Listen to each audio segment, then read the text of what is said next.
Assalamualaikum warahmatullahi wabarakatuh.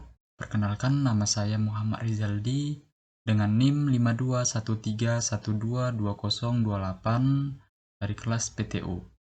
Pada kesempatan kali ini saya ingin mempresentasikan tugas pada mata kuliah diagnosis kendaraan. Yang diampu oleh Bapak dosen yang pertama, Bapak dosen Profesor Dr. Siman MPD, yang kedua Bapak dosen Budi Harto SPD MT. Sebelumnya saya ingin memperkenalkan diri, nama saya Muhammad Rizaldi dengan NIM 5213122028. Oke, langsung saja kita ke bagian pendahuluan. Nah, ini bagian pendahuluan. Jadi pada mobil berteknologi injeksi seperti Toyota Vios atau Variable Valve Timing Intelligence atau VVTi mempunyai peran penting untuk mempengaruhi pada kinerja mesin agar dapat bekerja secara normal. VVTi atau yang biasa disebut Variable Valve Timing Intelligence atau lebih akrab disebut dengan VVTi merupakan sebuah sistem yang berfungsi mengatur kinerja katup, elektronik, dan emisi pembuangan yang keluar dapat diatur seefisien mungkin. Sistem ini hanya disematkan pada mobil berjenis bensin. Sebelum hadirnya VVTi, dahulunya yakni bernama VVT, yang dikembangkan oleh vendor Toyota pada tahun 1991. Sistem ini telah dilengkapi dengan pengatur waktu pada buka katup tersebut. Dalam satu mesin terdapat dua buah aktuator VVTi yang bekerja secara independen. Nah, hal inilah yang menjadikan penamaan dual VVTi sebab jumlahnya terdapat sepasang. Jadi fungsi VVTi ini didukung oleh beberapa komponen di dalamnya. Pertama ada ECU, yang menghitung ketepatan waktu kinerja katup masuk secara optimal berdasarkan kondisi operasi mesin. Yang kedua, katup kontrol oli atau OCV yang mengatur tekanan hidrolik di bawah instruksi ECU. Yang ketiga, kontrol VVTi yang secara terus-menerus mengubah timing katup menggunakan tekanan hidrolik. Sistem VVTi akan mengoreksi valve timing atau jalur keluar masuk bahan bakar dan udara. Pengoreksian ini disebut atau bisa disesuaikan dengan pijakan pedal gas dan beban yang ditanggung untuk menghasilkan torsi yang optimal di tiap putaran dan beban mesin. Agar target valve timing senantiasa tepat, maka sensor posisi crankshaft memberikan sinyal yang menjadi respon koreksi. Jadi rumusan masalah. Nah, rumusan masalah ini ada beberapa poin. Yang pertama itu apa saja alat dan bahan yang diperlukan sebelum melakukan diagnosa. Yang kedua, langkah apa saja yang diperhatikan dalam melakukan diagnosa. Nah, bagaimana cara melakukan diagnosa bahwa terjadi gangguan pada sistem VVTi pada unit kendaraan mobil Vios. Nah, kita masuk dalam manfaat, dan manfaatnya itu ada beberapa poin ya. Di antaranya yang pertama, mahasiswa mampu mengetahui dan memahami alat dan bahan yang dibutuhkan dalam mendiagnosa kendaraan. Yang kedua, mahasiswa mampu memahami dan mengetahui langkah yang harus diambil ketika melakukan diagnosa kendaraan. Yang ketiga, mahasiswa mampu mengidentifikasi gangguan yang terjadi pada VVTi unit kendaraan mobil Vios. Metode diagnosa. Nah, yang pertama itu pemeriksaan fisik atau visual.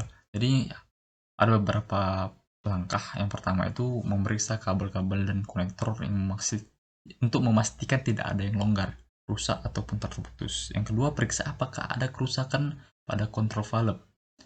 Yang ketiga, periksa apakah ada kerusakan pada soket VVTi tersebut.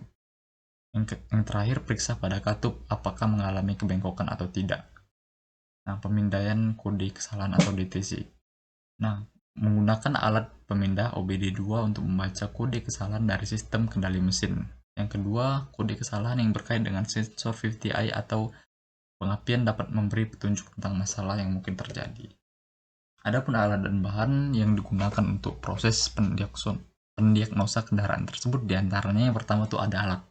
Nah, apa aja alatnya? Yang pertama itu sudah pasti pemindaian kode kesalahan atau yang biasa disebut sebagai OBD2 scanner. Nah, kita memakai OBD2 scanner karena lebih mudah dan lebih simpel tampilannya. Yang kedua, multimeter untuk mengukur tegangan. Yang ketiga, alat ukur tekanan bahan bakar. Yang keempat, mengukur udara masuk. Yang kelima, pompa vakum. Yang keenam, alat pemotong kabel atau stripper. Yang ketujuh, obeng dan set kunci untuk membuka baut ataupun mur. Yang ke-8, penyemprotan pembersihan karbon. Yang ke-9, alat pengukur suhu. Yang terakhir itu ada majun, digunakan sebagai lap pembersih.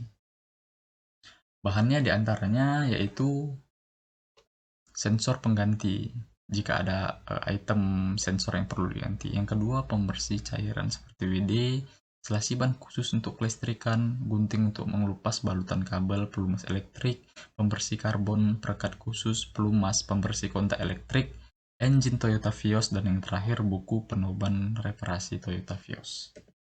Rangka kerja. Nah, siapkan alat dan bahan.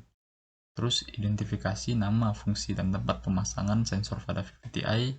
Lakukan pemeriksaan secara visual dan pemeriksaan menggunakan alat scanner OBD. Melakukan pemeriksaan visual pada sensor, kabel sensor, maupun soket pada sensor VVTi tersebut. Gitu. Jadi fokus melakukan pemeriksaan di bagian sekitaran sensor VVTi tersebut. Nah, jika terdapat kerusakan pada bagian kabel ataupun sensor yang terhubung pada VVTi, maka sangat disarankan untuk menyambung kembali pada bagian kabel tersebut. Nah, jika ada bagian sensor VVTi tersebut terdapat kotoran, maka disarankan untuk membersihkan menggunakan cairan pembersih. Nah, jika sensor VVTi mengalami kerusakan, maka harus diganti yang baru. Jadi agar fungsi sensor tersebut mengalami keadaan yang maksimal atau standarnya. Jadi lakukan pemeriksaan pada bagian katup in maupun X-nya.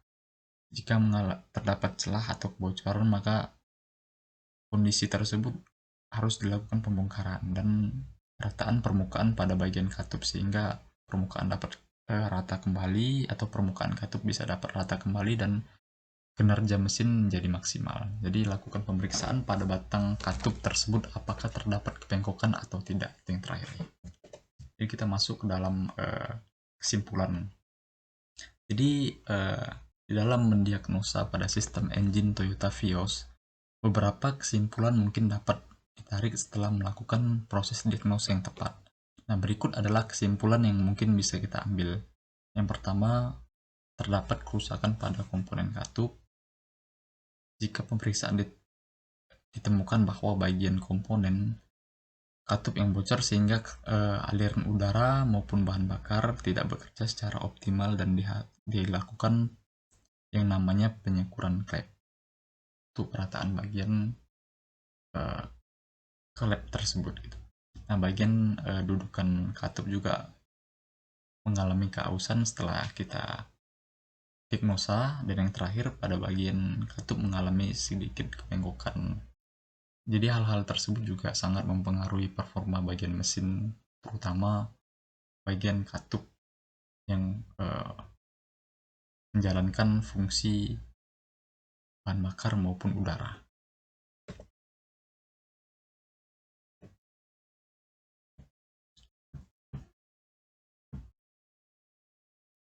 Jadi kita masuk ke langkah yang terakhir ya, yaitu langkah bagian saran. Jadi pada bagian saran ini saya jelaskan saja ya.